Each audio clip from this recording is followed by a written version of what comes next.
I'm going reading this prayer in the face of death. Judges 16, verses 28 through 31. And Samson called unto Yahuwah and said, O Yahuwah Elohim, remember me, I pray thee, and strengthen me, I pray thee only this once.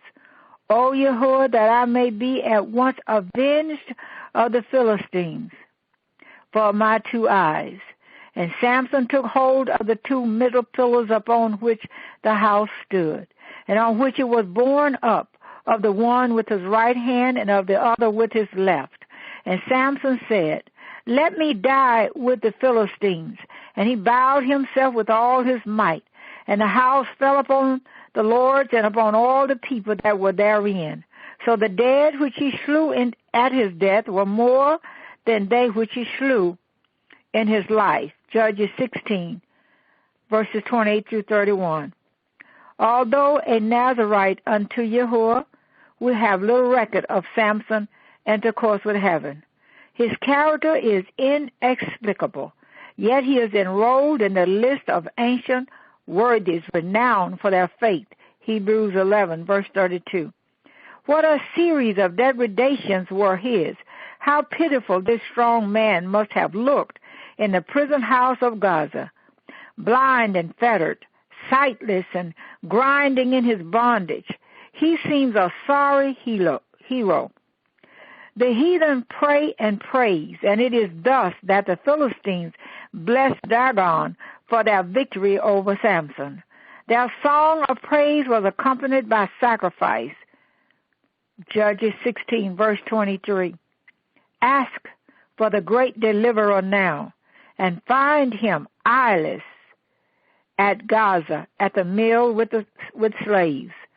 But prayer and repentance were his, and reconciled to Yahuwah he is reinvested with unusual power. His hair grew together with his repentance, and his strength with his hair. His prayer was holy, devout, and intense.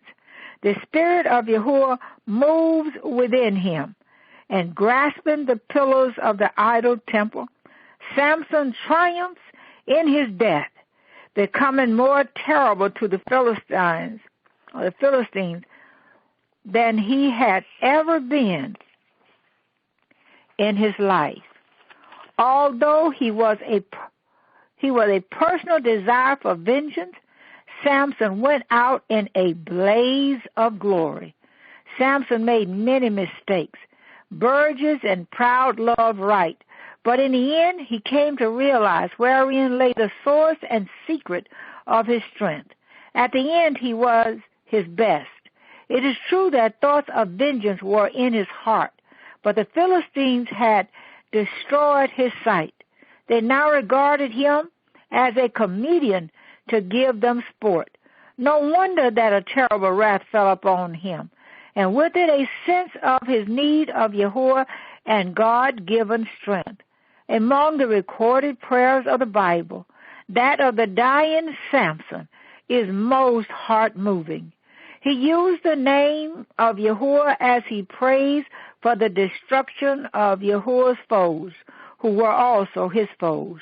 The Song of Lamech, Genesis 4, verse 23, one of the oldest of biblical poems, was a song and the glorification of revenge and similar in tone to Samson's last prayer.